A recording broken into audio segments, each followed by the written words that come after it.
ज्ञान क्लासेज के YouTube channel में आप सभी का स्वागत है। आज की वीडियो में हम पढ़ने जा रहे हैं बीएससी का एक महत्वपूर्ण टॉपिक जिसका नाम है वायरस। अब देखते हैं हम वायरस के बारे में। ये बीएससी का बहुत महत्वपूर्ण टॉपिक है। आज की क्लास में वायरस के बारे में चर्चा करते हैं। चलो देखते हैं वायरस के बारे में। वायरस वायरस एक लैटिन भाषा का शब्द है जिसका अर्थ होता है तरल विष, अर्थात इसका अर्थ क्या होता है? तरल विष, यानी तरल विषाणु कह सकते हैं इसके अर्थ को। वायरस को सर्वप्रथम इवानोवस्की, अर्थात इसका पूरा नाम है डी इवानोवस्की नामक वैज्ञानिक ने 1892 ईस्वी को तंबाकू के पौधे में देखा, जिसका नाम तंबाकू मोजक वायरस रखा। तंबाकू को सबसे पहले तंबाकू के पौधे में खोजा गया। वायरस में सजीव व निर्जीव दोनों के गुण पाए जाते हैं। वायरोलॉजी विज्ञान की वह शाखा जिसमें वायरस की कार्यप्रणाली का अध्ययन किया जाता है उसे वायरोलॉजी कहते हैं, अर्थात वायरस की संरचना, उसके आकार और उसकी कार्यप्रणाली और उसकी संरचना जैसी सभी चीज़ों का अध्ययन करना ही वायरोलॉजी कहलाता है। अब वायरस में हमने यहाँ पर पढ़ा था वायरस में सजीव व निर्जीव दोनों गुण पाए जाते हैं, तो वायरस के सजीव और निर्जीव गुणों के बारे में चर्चा करते हैं। अब देखते हैं वायरस के सजीव गुण। वायरस के सजीव गुण। वायरस में प्रतिकृति की क्षमता होती है, यानी वह रेप्लिकेशन कर सकता है। वायरस में आनुवंशिक पदार्थ पाया जाता है, किंतु इसमें एक चीज़ का याद रखना कि वायरस में आनुवंशिक पदार्थ के रूप में या तो डीएनए पाया जाएगा और या तो आरएनए ही पाया जाएगा। दोनों में से एक ही पाया जाएगा आनुवंशिक पदार्थ के रूप में। वायरस के पास में स्वयं का प्रतिजन व एंटीबॉडी होता है, यानी वायरस के पास में स्वयं का एंटीजन और एंटीबॉडी उपस्थित होता है। अब देखते हैं वायरस के निर्जीव गुण। वायरस में एक ही आनुवंशिक पदार्थ के रूप में पाया जाता है, अर्थात अब मैंने तुम्हें पहले भी समझाया था कि वायरस में कौन सा गुण पाया जाता है, एक ही आनुवंशिक पदार्थ पाया जाता है। वायरस के अंतर्गत कोई भी उपापचय क्रिया नहीं होती है। वायरस में श्वसन नहीं करते, अर्थात जैसे मनुष्य श्वसन करता है, जीवित प्राणी श्वसन करते हैं, उसी प्रकार से वायरस श्वसन नहीं करते हैं। और वायरस में कोई भी कोशिका का अंग नहीं पाया जाता है। अब देखते हैं वायरस के सामान्य गुणों के बारे में। वायरस में कुछ निम्नलिखित सामान्य गुण हैं। वायरस में सजीव व निर्जीव दोनों प्रकार के गुण पाए जाते हैं। वायरस को जीवाणु फिल्टर द्वारा छाना जा सकता है। वायरस में एक ही आनुवंशिक पदार्थ पाया जाता है। वायरस जीवाणु से छोटे होते हैं तथा इनका आकार नैनोमीटर में नापा जाता है। इन्हें इलेक्ट्रॉन सूक्ष्मदर्शनी की सहायता से देखा जा सकता है। इसके चारों ओर प्रोटीन का आवरण पाया जावे जिसे क्या कहते हैं? कैप्सिड कहा जाता है। वायरस में अतिक्रियाशील होते हैं जो किसी भी माध्यम में गमन कर सकते हैं, अर्थात वायरस सभी चीज़ों के ऊपर गमन कर सकते हैं। यह अतिक्रियाशील होते हैं और ये कितने से कितने डिग्री का टेम्परेचर सहन कर सकते हैं? यह 55 से 65 डिग्री के टेम्परेचर पर निष्क्रिय किया जा सकता है। कितने डिग्री के टेम्परेचर पर निष्क्रिय किया जा सकता है? 55 से 65 डिग्री के टेम्परेचर पर निष्क्रिय किया जा सकता है। अब वायरस की आकृति देखते हैं। सबसे पहले मैं आपको वायरस की संरचना दिखाता हूँ। देखो, यहाँ पर देखना वायरस की संरचना कैसी होती है। वायरस की संरचना इस प्रकार की होती है।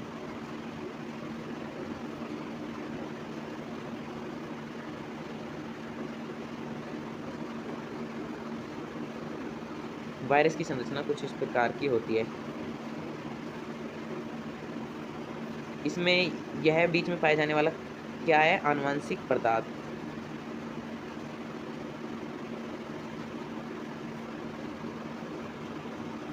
और इसके चारों ओर जो प्रोटीन का आवरण पाया जाता है जिसे कैप्सिड कहते हैं। और इसमें आनुवंशिक पदार्थ के रूप में क्या पाया जाता है? इसमें आनुवंशिक पदार्थ के रूप में या तो डीएनए पाया जाएगा और या तो आरएनए पाया जाएगा। दोनों में से सिर्फ एक ही पाया जाएगा, डीएनए या आरएनए। अब देखते हैं वायरस के इसकी संरचना के बारे में निम्नलिखित बिंदु। अब देखते हैं वायरस की संरचना के बारे में बिंदु। अब देखते हैं वायरस का सबसे पहले पढ़ेंगे आकार एवं आकृति। वायरस का आकार प्रत्येक जाति के जीव में जो वायरस रोग उत्पन्न करते हैं उनका आकार सभी जीव में अलग अलग होता है। अब देखते हैं इसमें क्या लिखा है। प्रत्येक वायरस का आकार अलग अलग होता है, जैसे घनाकार, कुंडलीकार, आयताकार, वृत्ताकार। अगर हम वायरस का वर्गीकरण करें तो वायरस के वर्गीकरण को दो भागों में बांट सकते हैं। एक तो वायरस की संरचना के आधार पर और वायरस में पाए जाने वाले आनुवंशिक पदार्थ के आधार पर। सबसे लंबा वायरस होता है पोक्स वायरस। सबसे छोटा वायरस होता है पैर और मुख में रोग फैलाने वाला वायरस। और सबसे बड़ा वायरस होता है तंबाकू मोजक वायरस। अब देखते हैं वायरस की संरचना। वायरस की संरचना के चारों ओर प्रोटीन का आवरण पाया जाता है जिसे कैप्सिड कहते हैं। यह मैंने आपको पहले भी समझा दिया था कि वायरस के ऊपर पाए जाने वाले आवरण को कैप्सिड कहा जाता है। वायरस न्यूक्लिक अम्ल से मिलकर बना होता है, यानी वायरस में डीएनए आरएनए में से एक ही पाया जाएगा, या तो डीएनए या आरएनए। वायरस कैप्सिड की इकाई कैप्सोमियर में मापी जाती है। वायरस की इकाई की कैप्सिड की इकाई को कैप्सोमियर में मापी जाती है, यानी जो हमने पढ़ा था टीएमवी, तंबाकू मोजक वायरस वह 2130 कैप्सोमियर इकाइयों से मिलकर बना होता है, यानी उसका कैप्सिड कितनी इकाइयों से मिलकर बना होता है? 2130 कैप्सोमियर की इकाइयों से मिलकर बना होता है। वाय कैप्सिड के चारों ओर प्रोटीन का आवरण पाया जाता है जो लिपो वायरस कहलाता है, यानी इसके ऊपर जो पाए जाने वाले प्रोटीन के आवरण को क्या कहते हैं? Lipo virus virus.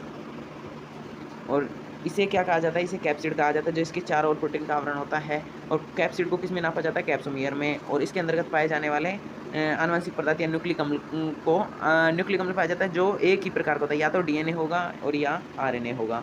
अब वायरस के प्रकार, वायरस के निम्नलिखित प्रकार होते हैं।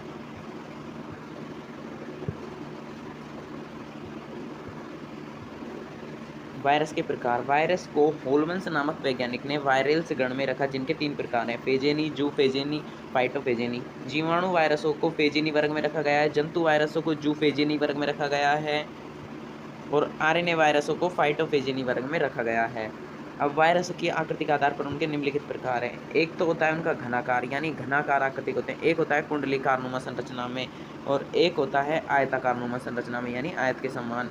यानी देखो कि आयत के समान कौन सा वायरस पाया जाता है? टीएमवी वायरस का आपने चित्र देखा होगा तो कुछ इस प्रकार का होता है, जो घनाकार आकृति कुंडलीकारनुमा संरचना, जिसमें आनुवंशिक पदार्थ के रूप में क्या पाया जाता है? आरएनए पाया जाता है। अब वायरस को न्यूक्लिक अम्ल के आधार पर कितने भागों में बांटा गया है? वायरस को न्यूक्लिक अम्ल के आधार पर 2 भागों में बांटा गया है। कौन कौन से वह भाग हैं? डीएनए वायरस और आरएनए वायरस। वे पदार्थ जिसमें आनुवंशिक पदार्थ के रूप में आरएनए पाया जाता है उसे डीएनए वायरस, आरएनए वायरस पाया जाता है उसे आरएनए वायरस कहते हैं, और आनुवंशिक पदार्थ के रूप में पाए जाने वाले डीएनए को डीएनए वायरस कहा जाता है। अब जीवाणु भोजी का वायरस होता है, उसमें आनुवंशिक पदार्थ के रूप में क्या पाया जाता है? उसमें आनुवंशिक पदार्थ के रूप में पाया जाता है डीएनए। और आरएनए वे वायरस जिनके आनुवंशिक पदार्थ के रूप में आरएनए पाए जाते हैं, उन्हें तंबाकू मोजक वायरस के अंतर्गत आरएनए वायरस पाया जाता है। अब पढ़ेंगे वायरस के उत्पन्न होने वाले रोग। वायरस से कौन कौन से रोग उत्पन्न होते हैं? वायरस से रोग उत्पन्न होता है एडस, चेचस, खसरा, रेबीज, पोलियो, डेंगू, हेपेटाइटिस और चिकन पॉक्स। चिकन पॉक्स होता है पॉक्स वायरस से, पोलियो होता है पोलियो वायरस से, और रेबीज होता है रेबिडो वायरस से, और खसरा होता है रूबियोला वायरस में। ज्ञान क्लास